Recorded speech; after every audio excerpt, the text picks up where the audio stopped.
السلام علیکم ورحمۃ اللہ وبرکاتہ۔ الحمد للہ رب العالمین والصلاۃ والسلام علی اشرف الانبیاء والمرسلین نبینا محمد وعلی آلہ واصحابہ اجمعین وبعد۔ یقول اللہ سبحانہ وتعالی اعوذ باللہ من الشیطان الرجیم اهدنا الصراط المستقیم صراط الذین انعمت علیہم غیر المغضوب علیہم ولا الضالین آمین۔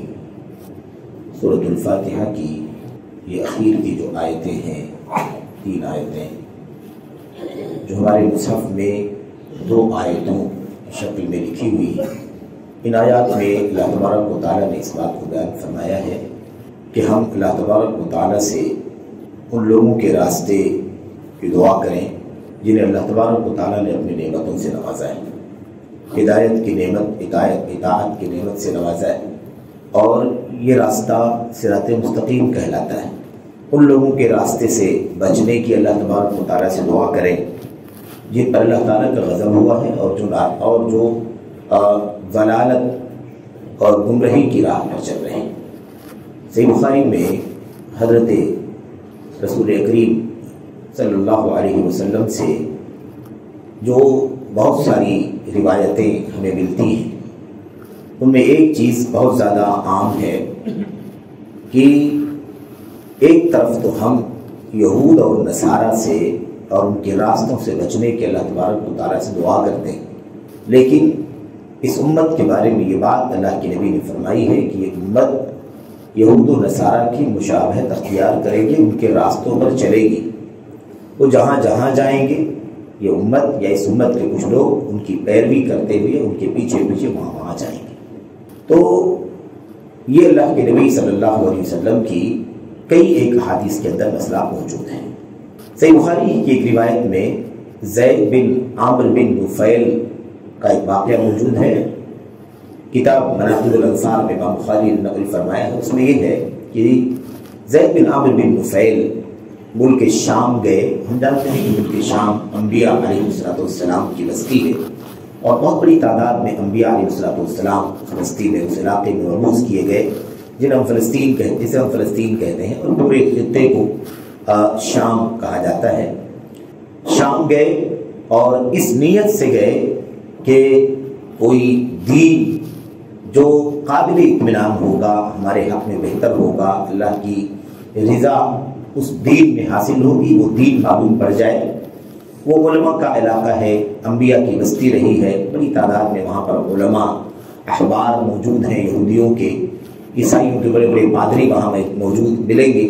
تو وہاں ان سے پتہ لگاؤں گا کہ کوئی دین ایسا بتائیے جو اچھا دین ہو تاکہ میں اسے اختیار کر لوں۔ جب ملک شام پہنچے تو وہاں پر ایک یہودی عالم حبر من الیہود سے ملاقات ہوئی۔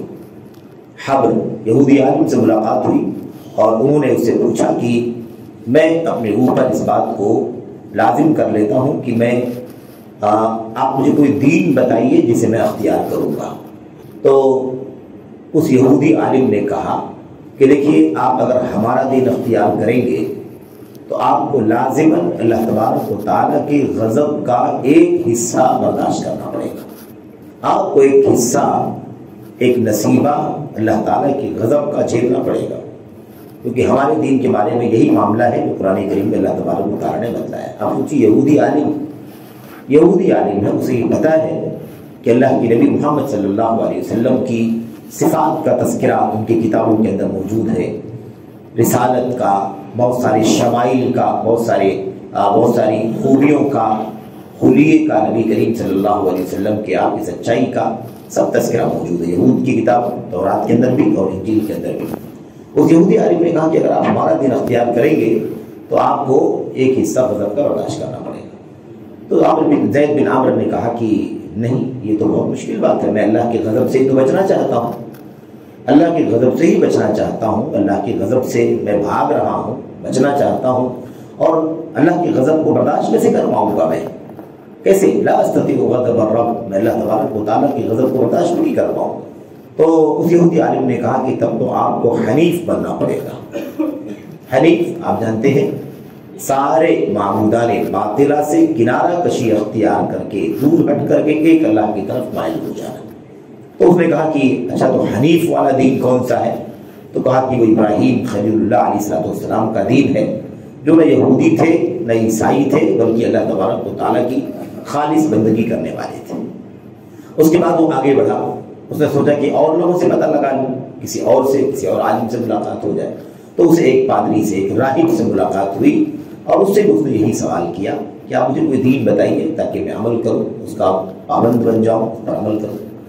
تو اس پادری نے بھی وہی بات کہی کہ دیکھیے اگر آپ ہمارا دین اختیار کریں گے تو آپ کو اللہ تبارک و تعالیٰ کی لعنت برداشت کرنی پڑے گی۔ لیکن جسے اللہ تبارک و تعالیٰ نے، جو اللہ تبارک و تعالیٰ کی ہدایت کی راہ سے محروم ہو گیا اور ضلالت کی راہ پر چل پڑا، ظاہر کہ اللہ تبارک و تعالیٰ کی لعنت کی، اللہ کے رحمت سے دوری کی راہ ہے۔ تو اگر آپ ہمارا دین اختیار کریں گے تو آپ کو لازم اللہ تعالیٰ کی کچھ لعنت برداشت کرنی پڑے گی، کیونکہ ایسے ہی بتایا گیا ہے کہ ہمارا دین جو ہے وہ گمراہی کا دین ہے، اس پر چلنے والے لوگ جو ہے وہ بغیر علم کے بس عمل کیے جا رہے ہیں، اس لیے انہیں گمراہ کہا گیا ہے، اور گمراہوں کا انجام اللہ تبارک و تعالیٰ کی رحمت سے دوری ہے۔ تو اس نے کہا کہ زید بن عمر نے کہا کہ نہیں، یہ تو مجھے نہیں چاہیے، میں تو اللہ کی لعنت سے بچنے والا کوئی دین بتائیے آپ مجھے۔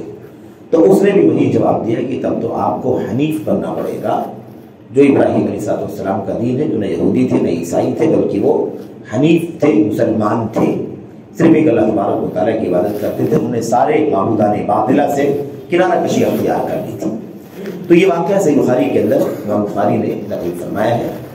اس میں اس بات کی وضاحت ہوتی ہے کہ خود یہود کی زبان سے، خود نصارہ کی زبان سے اپنے دین کی حقیقت بیان کی گئی ہے۔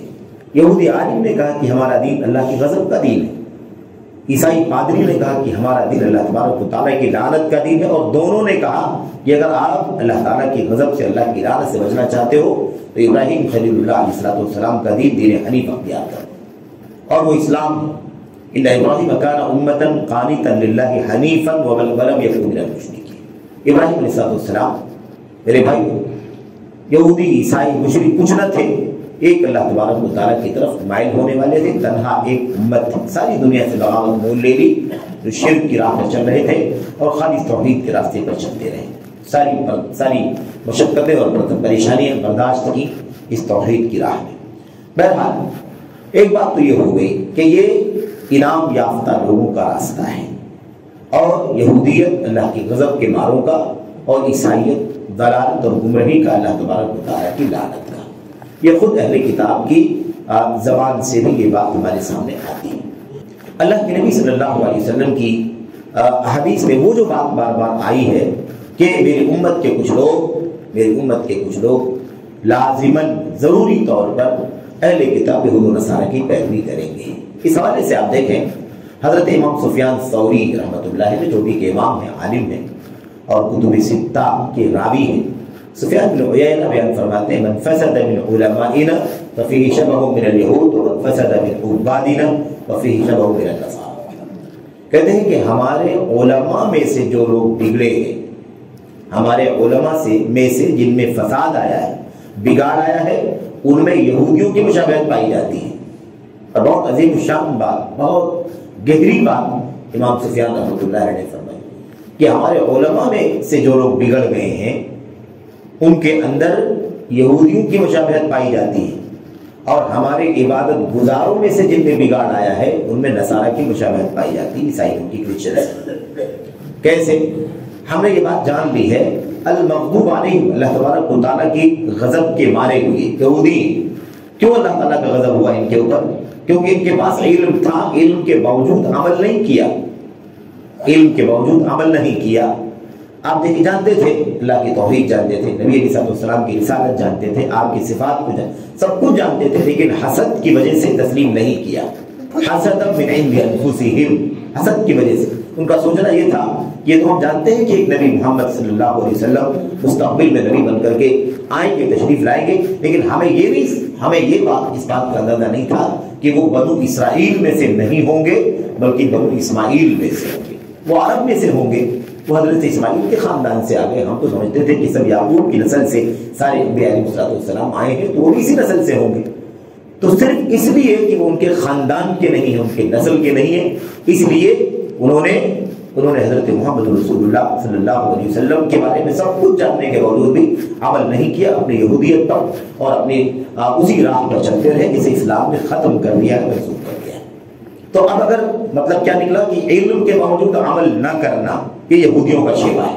فرماتے ہیں امام سفیان ثوری کہ ہمارے علماء میں سے جن میں بگاڑ آیا ہے ان میں یہودیوں کی مشابہت، یعنی علماء، ہمارے علماء، امت اسلام کے علماء، اللہ کے نبی کی امت کی جو علماء ہیں، یہ ان میں فساد اگر آ جائے، یعنی یہ بھی علم کے باوجود اگر عمل نہ کریں تو ان کے اندر مشابہت پائی جاتی ہے یہودیوں. اس لیے بد عمل علماء، بے عمل علماء کو کہا جاتا ہے فیہم شبہ من الیہود، ان کے اندر یہودیوں کی مشابہت پائی جاتی ہے، کیونکہ علم ہے لیکن عمل نہیں کر رہے، اپنی منمانی کر رہے ہیں، خواہشات کے پیچھے چل رہے ہیں، نفس کی غلامی کر رہے ہیں، یہ یہودیوں کی مشابہت ہے. ایسے ہمارے عبادت گزاروں میں سے جن میں فساد آیا ہے ان کے اندر نصارہ یعنی کرسچن کی مشابہت پائی جاتی ہے. اب ضالین والضالین، اور گمراہوں کا راستے پر بھی نہ چلانا، یہ عیسائی ہیں، کرسچنز، ان کی گمراہی کی وجہ کیا ہے؟ ان کو ضالین اللہ نے کیوں کہا؟ اسی لیے ضالین کہا کیونکہ یہ عبادت تو کرتے تھے، عمل بہت کرتے تھے، لیکن علم کی بنیاد پر نہیں کرتے تھے، جہالت کی بنیاد پر کیا کرتے تھے بغیر علم. اسی لیے آپ دیکھیے روحانیت اور کیا نام ہے، جھگیوں میں، کٹیوں میں اور دور دراز جنگلات میں عبادت ریاضت کے نام پر میرے تصوف کا راستہ یا روحانیت کا راستہ انہوں نے اختیار کیا، جہالت کی بنیاد پر اللہ تعالیٰ کی عبادت کی، اور ظاہر ہے کہ بغیر علم کے اللہ تعالیٰ کی عبادت اللہ تبارک و تعالیٰ کے یہاں مردود ہے. ایسے لوگوں کو ضالین کہا گیا. تو ہمارے عبادت گزار یعنی امت اسلام کے عبادت گزار، عمل کرنے والے، عبادات کرنے والے، لیکن علم کے بغیر عبادات کرنے والے، یہ فساد ہے. وہاں فساد علماء کا کیا ہے؟ علم ہے لیکن عمل نہ کرنا فساد ہے. اور یہاں عمل کرنے والے، ان کا فساد یہ ہے کہ یہ بغیر علم کے جہالت کی بنیاد پر عبادت کرتے ہیں. تو ہمارے عبادت کرنے والوں میں سے، عبادت گزاروں میں سے جن میں فساد آیا ہے، یعنی وہ جہالت کی بنیاد پر بغیر علم کے عمل کر رہے ہیں، عبادت کر رہے ہیں، ان لوگوں میں نصارہ کی، کرسچنز کی مشابہت پائی جاتی ہے. تو یہ حضرت امام سفیان ثوری رحمۃ اللہ علیہ فرمائی. اور آپ یہ جو مشابہت دیکھ رہے ہیں کہ ان کی مشابہت عبادت گزار اگر بغیر علم کے، نصرانہ کی مشابہت، نصرانیوں کی، مسیحیوں کی، اور جہال علم کے باوجود عمل نہ کرنا، یہ یہودیوں کی مشابہت ہے. اور اس امت کے اندر بہت ساری مشابہت، بہت سارے لوگ ہیں جو ان مشابہتوں میں ڈوبے ہوئے ہیں. اللہ کے نبی صلی اللہ علیہ وسلم کی حدیث بڑی مشہور ہے، اس میں آپ نے فرمایا تھا لَتَتَّبِعُنَّ سَنَنَ مَنْ كَانَ قَبْلَكُمْ، تم ضرور بالضرور اپنے سے پہلے لوگوں کے راستے کی پیروی کرو گے. جن راستوں پر تم سے پہلے والے چلتے رہے ہیں تم ضرور بالضرور ان کے راستوں پر چلو گے. اللہ کے نبی نے فرمایا تھا شبرا بشبر وذراعا بذراع، بعض روایتوں میں حذو القدۃ بالقدۃ وحذو النعل بالنعل، یعنی بالکل سیم ان کے پیچھے پیچھے چلو گے. شبرا بشبر، ایک ایک بالش ان کے پیچھے پیچھے لگے رہو گے. ذراعا بذراع، ایک ایک ہاتھ ان کے پیچھے لگے رہو گے، یعنی بالکل جیسے وہ آگے جائیں گے تم بھی بالکل اس کے پیچھے پیچھے چلو گے. حذو القدۃ بالقدۃ، بالکل جیسے تیر کی دھار ہوتی ہے، بالکل یکساں ہوتی ہے، ایسے تو بالکل ان کے پیچھے پیچھے چلو گے. جیسے دونوں جوتے، دونوں چپل انسان کے برابر ہوتے ہیں پیروں کے، ایسے ہی تم بالکل برابر ان کے پیچھے چلو گے. اللہ کے نبی صلی اللہ علیہ وسلم نے فرمایا حتی لو دخلوا جحر ضب لدخلتموه، اگر وہ کسی گوب کے سوراخ میں داخل ہو جائیں گے، بل میں، تو تم ان کے پیچھے پیچھے چل کر اس میں بھی داخل ہو جاؤ. صحابہ نے پوچھا اللہ کے نبی صلی اللہ علیہ وسلم آپ کن کے بارے میں بتا رہے ہیں؟ آل یہود والنصارہ، کیا آپ یہود و نصارہ کے بارے میں بتا رہے ہیں کہ امت کے کچھ لوگ یہود و نصارہ کے پیچھے چلیں گے، ان کی مشابہت اختیار کریں گے؟ اللہ کے نبی نے فرمایا فمن اذن، یہود و نصارہ نہیں تو اور کون؟ تم سے پہلے یہود و نصارہ ہی تھے، انہی کے بارے میں میں بات کر رہا ہوں کہ تم ان کی مشابہت اختیار کرو گے. بہرحال یہ چیز بڑی واضح ہے کہ ایک طرف تو یہود و نصارہ کی مشابہت اس طرح سے بھی ہمارے اندر پائی جاتی ہے کہ ہم علم والے ہوں عمل نہ کریں، یہودیوں کی مشابہت، اور ہم عمل کر رہے ہوں بغیر علم کے، جہالت کی بنیاد پر، تو عیسائیوں کی مشابہت پائی جاتی ہے. اور یہ حدیث نبی کریم صلی اللہ علیہ وسلم کی بتاتی ہیں کہ اس امت کے کچھ لوگ لازماً یہود و نصارہ کے راستے پر چلیں گے. آج آپ دیکھتے ہیں کہ ہم مسلمانوں کی ایک اچھی خاصی تعداد ہے، میرے بھائی، جو یہود و نصارہ یورپ کے نقش قدم پر، مغربیوں کے نقش قدم پر، یہود ان کی ترقی دیکھ کر کے، ان کی ان کا دنیوی معیار دیکھ کر کے، ان کی نقالی، ان کی مشابہت، ان کے جیسا رہن سہن، حتیٰ کہ ان کے جیسا چلنا پھرنا، کپڑا، بال، لباس، سب میں مشابہت ہو رہی ہے. اس طرح کے حالات بنتے چلے جا رہے ہیں. اسی کو ترقی کا معیار سمجھا جا رہا ہے، اسی کو ڈیولپمنٹ سمجھا جا رہا ہے، اسی کو اسٹیٹس اور اعلیٰ میں اس طرح کا ماحول بنتا جا رہا ہے۔ اللہ سے دعا کرتے ہیں کہ اللہ تعالیٰ ہم سبوں کو یہود و نصارہ کی مشابہت سے بچنے کی توفیق عطا فرمائے، ان کی راہوں سے اللہ عز و جل ہمیں بچائے اور ہمیں انعام یافتگان انبیاء، رسول، صدیقین، شہداء، صالحین کے راستوں پر چلنے کی توفیق عطا فرمائے۔ آمین رب العالمین۔ صلی اللہ علیہ وسلم وبارک علی نبینا محمد وعلی آلہ وصحبہ اجمعین۔ السلام علیکم ورحمۃ اللہ وبرکاتہ۔